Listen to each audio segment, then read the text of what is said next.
कारण नवीन वर्षामध्ये 1 जानेवारीपासून खतांचे दर वाढणार आहेत। रब्बी तसंच उन्हाळी लावणीच्या हंगामाच्या तोंडावरच ही दरवाढ होणार आहे।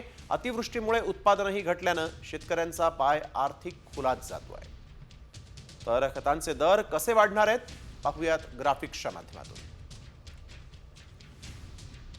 खताचा प्रकार आपण बघतोय 10-26-26 मागील दर हा 1470 ते 1725 होता। आता मात्र 50 किलोच्या बॅगसाठी 255 रुपये वाढ मोजावी लागणार आहे। 12-32-16 साठी मागील दर होता 1470, आता 1725 मोजावे लागतील, 255 रुपयांची वाढ।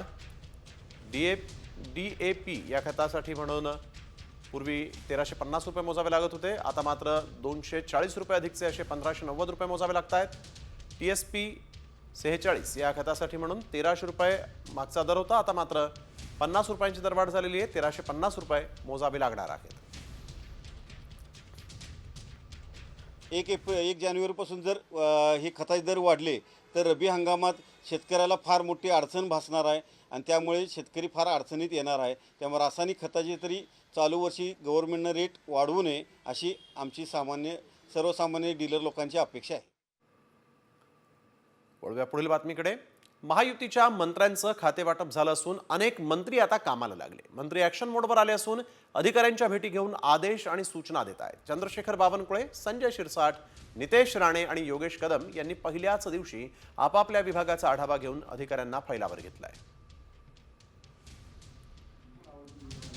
पैसे घेऊन बदल्या होऊ देणार नाही असं बावनकुळेंनी यावेळेस म्हटलेलं आहे। महसूल मंत्री ते आहेत आणि महसूलच्या अधिकाऱ्यांच्या त्यांनी आज बैठका घेतल्या आहेत। तर अधिकाऱ्यांना ट्रेलर दाखवला आहे असं नितेश राणे यांनी पहिल्याच बैठकीनंतर म्हटलंय। तर संजय शिरसाट यांनी समाज कल्याण मंत्रिपदाचा ताबा घेतला आणि त्यानंतर त्यांनी पाहणी केलेली आहे। तर नवी मुंबई पोलिसांची झाडाझडती आज योगेश कदम यांनी घेतली, ते गृहराज्यमंत्री आहेत। तर आपण बघतोय नेमकंच नुकतंच खातेवाटप झालेलं आहे आणि आता सगळे मंत्री जे आहेत ते ॲक्शन मोडवर आल्याचं दिसतंय। नवी मुंबईत योगेश कदम यांनी पोलिसांची झाडाझडती घेतली, तर हॉस्टेलच्या अधिकाऱ्याला संजय शिरसाट यांनी झापलेलं आहे। समाज कल्याण मंत्री म्हणून संजय शिरसाट आता काम पाहत आहेत। तर पैसे घेऊन बदल्या होऊ देणार नाही असं थेट चंद्रशेखर बावनकुळे यांनी महसूलच्या अधिकाऱ्यांना सुनावलंय। तर नितेश राणे हे मत्स्यविकास मंत्री आहेत आणि त्यांनी देखील अधिकाऱ्यांना मी ट्रेलर दाखवला आहे असं म्हटलं। या चारही मंत्र्यांनी यावेळेस मात्र अधिकाऱ्यांना चांगलंच झापल्याचं पाहायला मिळत आहे। हे वाक्य बिलकुल आवर्जून लिहिलं पाहिजे। कुठल्याही प्रशासकीय अधिकाऱ्याला, तलाठ्यापासून कलेक्टरपर्यंत, मंत्रालयापासून नागपूरपर्यंत कुठल्याही अधिकाऱ्याला आता पैसे देऊन आपल्याला आपल्या बदल्या करून घेता येणार नाही। आम्ही सर्व लोक कोणत्याही पद्धतीने प्रशासकीय बाबीमध्ये या ठिकाणी कुणावरही अन्याय करणार नाही। अधिकाऱ्यांबरोबर चर्चा झाली। माझ्या काही अपेक्षा आहेत, माझी एक काम करण्याची पद्धत आहे, त्याचा एक एकंदरीत ट्रेलर म्हणा मी त्यांना दाखवलेला आहे। त्यांना काही गोष्टी मला ज्या अपेक्षित आहेत त्याही गोष्टी त्यांना सांगितलेल्या आहेत, जेणेकरून हे खातं चालण्यापेक्षा पडलं पाहिजे। दोन्ही खातं लोकांच्या फार अपेक्षा या खात्याकडे आहेत आणि आज मी मंत्री झाल्यामुळे अजून अपेक्षा वाढलेल्या आहे, ज्याची जाणीव मला आजूबाजूच्या लोकांकडून होते। तर वळूया पुढील बातमीकडे। क्रिसमस सेलिब्रेट करण्याआधी शाळांसाठी सर्वात मोठी बातमी, कारण विद्यार्थ्यांना सांता क्लॉज बनवण्याआधी शाळांना आता 10 वेळा विचार करावा लागणार आहे।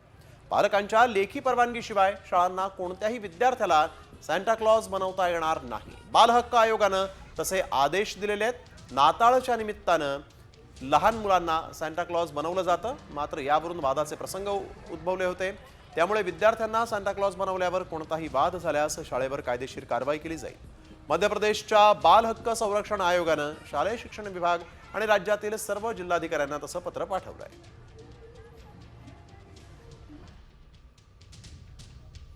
विद्यार्थ्यांना सांता क्लॉज बनवल्यावर शाळेवर कारवाई होणार आहे। पालकांची पूर्व परवानगी आणि तीही लेखी परवानगी विद्यार्थ्यांना सांता क्लॉज बनवण्यासाठी आवश्यक आहे। अप्रिय परिस्थिती निर्माण होणार नाही याची काळजी घेण्याचे आदेशही देण्यात आलेले आहेत। तर कोणताही वाद झाला तर शाळांवर कारवाई होणार आहे। मध्य प्रदेश बाल हक्क संरक्षण आयोगानं शाळांना तसे आदेश दिलेले आहेत. आणि आता पाहूयात इतरही महत्त्वाच्या बातम्या टॉप 50 मध्ये. महाराष्ट्राची कुलस्वामिनी आई तुळजाभवानी मातेच्या मंदिरात भाविकांची मोठी गर्दी झाली. एकीकडे नाताळ सण तर दुसरीकडे लग्नसराईमुळे राज्यासह तेलंगणा, कर्नाटकसह राज्यभरातून भाविक इथं दाखल झाले. कोल्हापुरात राज्यभरातील पर्यटकांनी मोठी गर्दी केलेली आहे. अंबाबाई मंदिर परिसर भाविकांनी फुलून गेलेला आहे. पहाटेपासून पर्यटक भाविकांनी मोठ्या प्रमाणावर अंबाबाई देवीच्या दर्शनासाठी म्हणून गर्दी केली. सलग सुट्ट्यांमुळे 12 ज्योतिर्लिंगांपैकी एक असलेल्या त्र्यंबकेश्वर मंदिरात भाविकांनी गर्दी केली. दर्शनासाठी 1 ते 1.5 किलोमीटर पर्यंत रांगा लागल्या. त्यामुळे दर्शनासाठी 4 ते 5 तास लागत आहेत.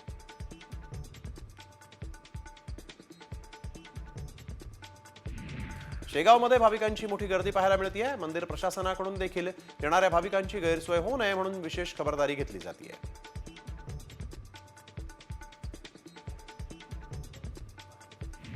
राज्यातील दुसऱ्या क्रमांकाचं थंड हवेचं ठिकाण असलेल्या तोरणमाळ इथं पर्यटकांनी गर्दी केली. सुट्टीचा आनंद घेण्यासाठी महाराष्ट्र, मध्य प्रदेशसह गुजरातचे पर्यटक तोरणमाळमध्ये दाखल झालेले आहेत. तसंच पर्यटक यशवंत तलावामध्ये बोटिंग सफारीचाही आनंद घेत आहेत.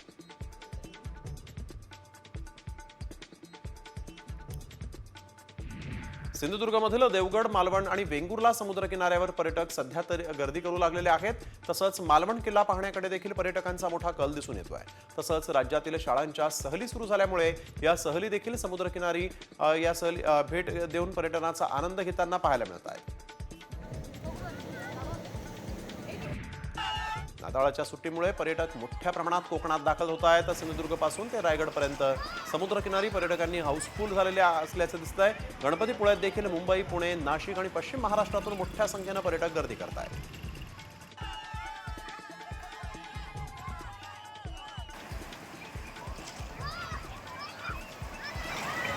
सरत्या वर्षाला निरोप देण्यासाठी पर्यटक रायगडच्या समुद्र किनाऱ्यांवर पोहोचल्याचं दिसतंय. अलिबागमधल्या सगळ्या बीचवर पर्यटकांनी गर्दी केली. वॉटर स्पोर्ट्ससह सी फूड आणि स्थानिक पक्वानांचा आनंद या ठिकाणी पर्यटक घेत असल्याचं दिसतंय.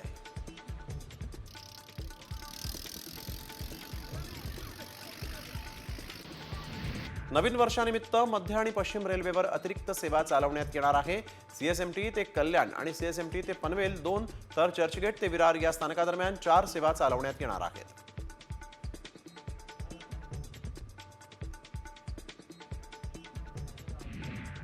नाताळनिमित्त उद्या सार्वजनिक सुट्टी आहे. मात्र राणीची बाग उद्या पर्यटकांसाठी खुली राहणार असून गुरुवारी राणीची बाग बंद राहणार आहे.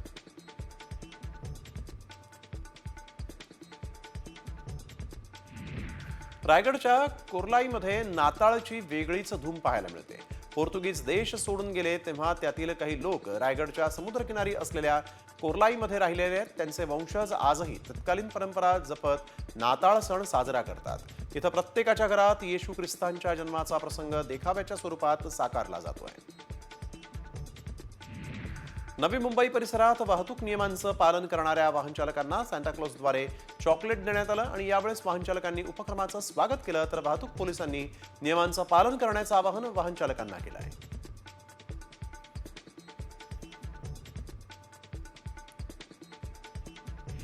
वर्ध्याच्या पडेगावमध्ये श्री संत वसंत बाबांच्या दत्तपंचमी निमित्त 3 दिवसीय उत्सवाला सुरुवात झाली. या 3 दिवसात विविध धार्मिक सांस्कृतिक कार्यक्रम आयोजित करण्यात आले. उत्सवानिमित्त गावामध्ये भक्तिमय वातावरण निर्माण झालं असून गावाला जत्रेचं स्वरूप आलं होतं.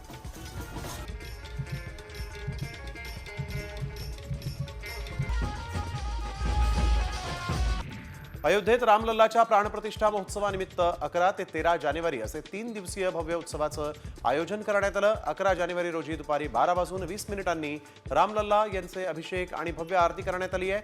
तर राम मंदिर परिसरात यज्ञमंडप टाकला जाणार आहे.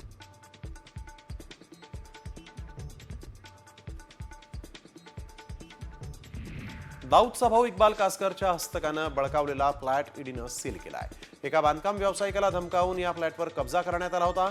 त्यानं व्यावसायिकाला धमकावून 90 लाख रुपयांची खंडणी उकळली होती. इक्बाल कासकरच्या विरोधातील मनी लॉन्ड्रिंग प्रकरणी कारवाई करण्यात आलेली आहे.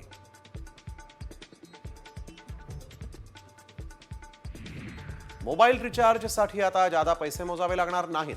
कारण 10 रुपयांपासून टॉपअप प्लॅन उपलब्ध होणार असून कॉलिंग आणि SMS साठी वेगळा स्पेशल प्लॅन मिळणार आहे. मोबाईल कंपन्यांच्या मनमानीला चाप लावत ट्रायनं नवे नियम जारी केलेले आहेत. त्यामुळे 2G सिम कार्ड वापरणाऱ्यांना याचा सर्वाधिक फायदा होणार आहे.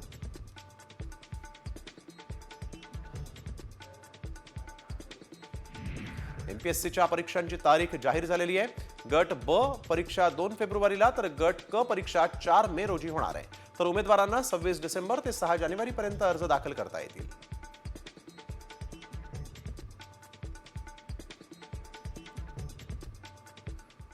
तर एक महत्त्वाची बातमी, राज्यात महायुतीला प्रचंड बहुमत मिळाल्यानंतर विरोधकांनी ईव्हीएमवर आक्षेप घेत शंका व्यक्त केली आणि या प्रकरणी महाविकास आघाडीच्या पक्षांनी काही ठिकाणी फेरमतमोजणीसाठी अर्ज केले होते. तर काँग्रेसनं राज्यातील 50 जागांवर मतदानाच्या आधी 2 महिने 50,000 मतदार वाढल्याचा दावा केला होता. काँग्रेसकडून करण्यात आलेल्या तक्रारीला आता निवडणूक आयोगानं उत्तर दिलंय. प्रत्येक मतदारसंघाबाबत निवडणूक आयोगानं 66 पानांची माहिती काँग्रेसला पाठवली. तसंच काँग्रेसकडून करण्यात आलेले दावे फेटाळून लावण्यात आले. निवडणूक आयोगाच्या या निर्णयाविरोधात काँग्रेसनं सुप्रीम कोर्टात धाव घेतली आहे. काँग्रेसनं सुप्रीम कोर्टात एक याचिका दाखल केली आहे.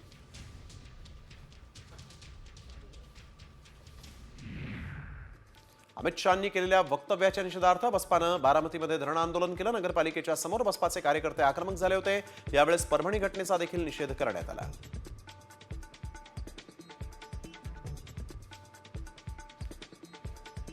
अमित शहांच्या आंबेडकरांवरील वक्तव्याचा निषेध करण्यासाठी बहुजन समाज पक्षाच्या वतीनं अमरावतीच्या जिल्हाधिकारी कार्यालयासमोर धरणं आंदोलन करण्यात आलं. शहांनी देशाची माफी मागावी आणि पदाचा राजीनामा द्यावा अशी मागणी यावेळेस आंदोलकांनी केलेली आहे. त्याच्यानंतर आम्ही शांततेने आंदोलन करत होतो, परंतु काही लोक त्याच्यामध्ये घुसली आणि नंदुरबारमध्ये अमित शहांच्या निषेधार्थ काँग्रेस आक्रमक झालेली आहे. अमित शहा राजीनामा द्या अशा घोषणा देण्यात आल्या. बाबासाहेब आंबेडकरांच्या स्मारकाजवळ काँग्रेसनं जोरदार घोषणाबाजी करत आंदोलन केलेलं आहे.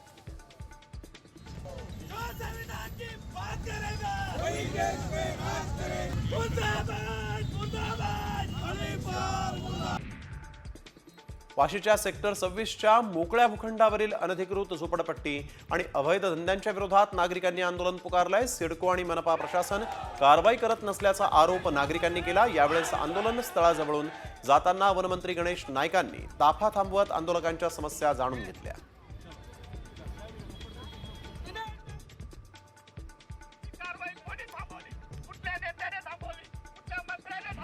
अमरावतीच्या नरखेड रेल्वे लाईनवर उड्डाणपुलाचं बांधकाम सुरू करण्यात आलेलं आहे. त्यामुळे हा मार्ग बंद करण्यात आल्यानं स्थानिक नागरिकांनी आता त्यांना इथून प्रवासासाठी मोठी कसरत करावी लागत असल्याचं म्हटलंय. परिणामी नागरिकांनी आक्रमक होत रेल्वे लाईन समोर रस्ता रोको आंदोलनही केलेलं आहे.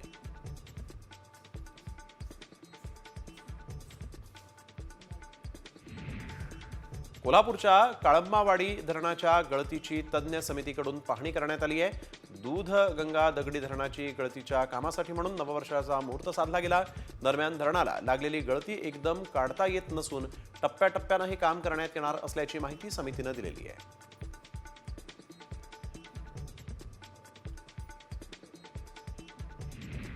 जालना पालिका प्रशासनानं प्लास्टिकचा साठा करणाऱ्यांवर धडक कारवाई केली आहे. दुकानदार आणि आस्थापना चालकांवर केलेल्या कारवाईमध्ये 650 किलो प्लास्टिक जप्त करण्यात आलं.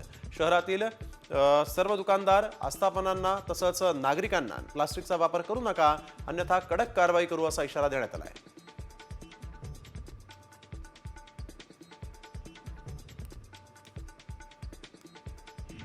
आनंदाच्या शिध्यात हरभरा डाळ नसल्यामुळे शिधापत्रकधारक जे आहेत ते नाराज झालेत. डाळ खराब झाल्यामुळे त्याचं वाटप न करण्याचा निर्णय दुकानदारांनी घेतल्याचं नागरिक सांगतायत.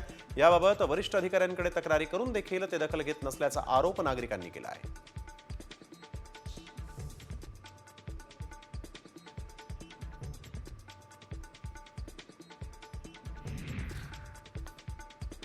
नांदेडमध्ये भाजपच्या वतीनं सदस्य नोंदणी आणि जिल्हा कार्यशाळेचं आयोजन करण्यात आलं. कुसुम सभागृहात पार पडलेल्या कार्यशाळेला जिल्ह्यातील भाजपचे आमदार आणि पदाधिकारी उपस्थित होते. भाजपचे खासदार अशोक चव्हाणांच्या उपस्थितीत कार्यशाळा पार पडली.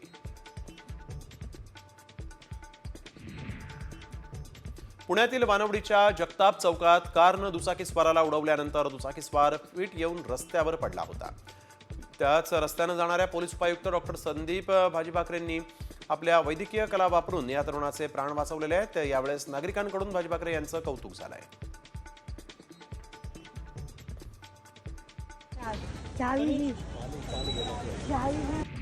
पुण्याच्या इंदापुरात संत तुकाराम महाराजांची पालखी महामार्गाचं रुंदीकरणाचं काम सुरू आहे. निमगाव केतकीत या मार्गाला बाह्य वळण देण्यात आलेलं आहे. मात्र याच बाह्य वळणाला 3 मजली 3600 स्क्वेअर फुटांची इमारत अडसर ठरत होती. त्यामुळे ती इमारत मूळ जागेवरून उचलून 75 फूट बाजूला सरकवण्यात आलेली आहे.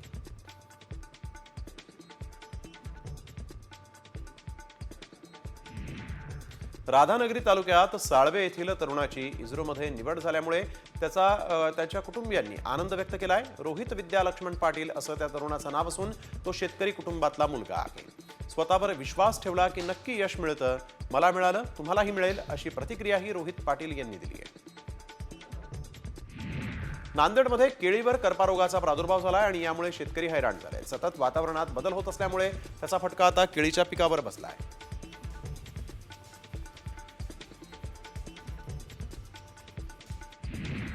ढगाळ वातावरणाचा फटका हरभरा पिकाला बसण्याची शक्यता आहे. मागील 2 दिवसांपासून परभणी जिल्ह्यात ढगाळ वातावरण आहे आणि त्यामुळे बहरलेल्या हरभरा पिकाचं नुकसान होण्याची भीती आहे.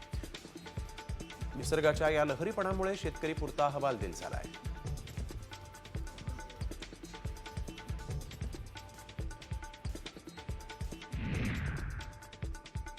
धुळ्यामध्ये गेल्या काही दिवसांपासून वातावरणात प्रचंड धुकं पाहायला मिळत आहेत आणि या वाढत्या धुक्यांमुळे रब्बी पिकांना रोगराईचा धोका निर्माण झालेला आहे. त्यामुळे शेतकरी धास्तावले असून पिकांचे रोगांपासून संरक्षण करण्यासाठी औषध फवारणीची ही धावपळ आता करण्यात येते.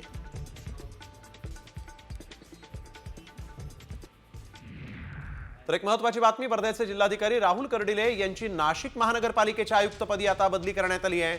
श्रीमती वानमथी सी आता वर्ध्याच्या नवीन जिल्हाधिकारी असणार आहेत. तर वानमथी सी यांसह आयुक्त वस्तू आणि सेवा कर या पदावर त्या कार्यरत होत्या. तर राहुल कर्डिले यांची नाशिक इथं महानगरपालिकेच्या आयुक्त पदावर बदली करण्यात आलेली आहे. कर्डिले यांनी वर्ध्यामध्ये आपल्या कार्यकाळात अनेक चांगली कामं केली होती अशी देखील प्रतिक्रिया समोर येते. सामान्य नागरिकांच्या कामासाठी केव्हाही हजर असणारा जिल्हाधिकारी म्हणून कर्डिले यांची एक ओळख होती. तर बेस्टच्या अनिल डिगीकर यांची ही बदली झाली आहे.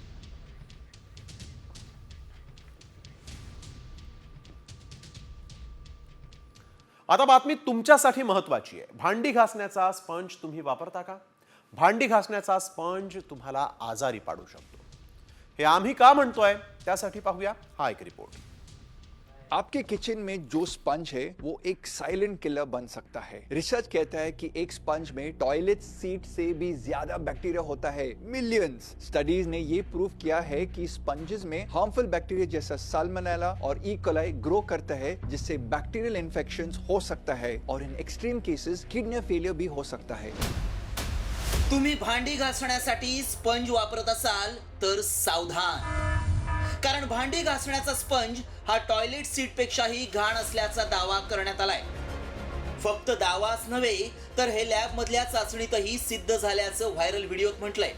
त्यामुळे याची सत्यता जाणून घेणं गरजेचं आहे. सोशल मीडियावर हा व्हिडिओ आणि मेसेज व्हायरल होतोय, त्यामुळे गृहिणींच्या मनात भीती निर्माण झाली आहे. आपके किचन में जो स्पंज है वो एक साइलेंट किलर बन सकता है। रिसर्च कहता है कि एक स्पंज में टॉयलेट सीट से भी ज्यादा बैक्टीरिया होता है, मिलियंस। भांडी घासण्याचा स्पंज टॉयलेट सीट पेक्षा घाण.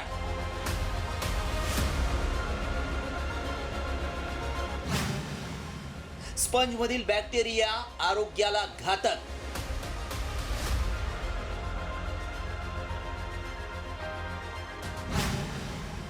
व्हायरल व्हिडिओ मागचं सत्य काय? स्टडीज ने ये प्रूव किया है कि स्पंजेस में हार्मफुल बैक्टीरिया जैसा साल्मोनेला और ई कोलाई ग्रो करता है, जिससे बैक्टीरियल इन्फेक्शंस हो सकता है। हा व्हिडिओ पाहून महिलांना नक्कीच प्रश्न पडला असेल की खरंच आपण भांडी घासत असलेला स्पंज इतका घाण असू शकतो का? कारण स्पंजमुळे भांड्यावरील बॅक्टेरिया पोटात जाऊन आपल्या आरोग्यावर गंभीर परिणाम होतात असा दावा करण्यात आलाय. हा दावा अत्यंत महत्त्वाचा आहे. त्यामुळे आमच्या व्हायरल सत्य टीमनं या दाव्याची पडताळणी सुरू केली. याबाबत एक्सपर्ट माहिती देऊ शकतात. त्यांना मेसेज दाखवला आणि हे कितपत खरं आहे हे जाणून घेतलं. भांडी धुवायसाठी आपण ब्रशेस किंवा स्पंज हे 2 गोष्टी यूज करतो, आपण वापरतो. तर ही गोष्ट खरी आहे की या दोन्ही गोष्टीमध्ये बॅक्टेरिया, टॉयलेट सीटवर जेवढे बॅक्टेरिया असतात त्याच्यापेक्षा जास्त बॅक्टेरिया यांच्यावर असतात. याचं कारण काय? कारण स्पंजेस आणि ब्रशेस नीट धुतल्या नाही जात आणि कम्प्लिटली सुकवल्या नाही जात. त्याच्यामुळे ओलावा असल्यामुळे बॅक्टेरिया लवकर ग्रो होतात. त्यामुळं आमच्या पडताळणीत काय सत्य समोर आलं पाहूया. भांड्याच्या स्पंजमध्ये टॉयलेट सीटपेक्षा जास्त बॅक्टेरिया असतात. स्पंज ओला असल्यामुळं जास्त बॅक्टेरिया निर्माण होतात. क्लोरीन किंवा उकळत्या पाण्यात स्पंज धुवून सुकवावा. टायफॉइड, जुलाब, पोटाचे गंभीर आजार होऊ शकतात. डायरिया झाल्यास किडनीवर परिणाम होऊ शकतो. भांडी घासण्याचा स्पंज जास्त दिवस वापरू नये. भांडी घासलेला स्पंज काही महिला भिजलेलाच ठेवतात. त्यामुळे लाखो बॅक्टेरिया स्पंजमध्ये जमतात आणि भांडी घासताना बॅक्टेरिया पुन्हा भांड्यातून आपल्या शरीरात जातात. याचे गंभीर परिणाम आरोग्यावर होत असल्यानं स्पंज वापरताना खबरदारी घ्या.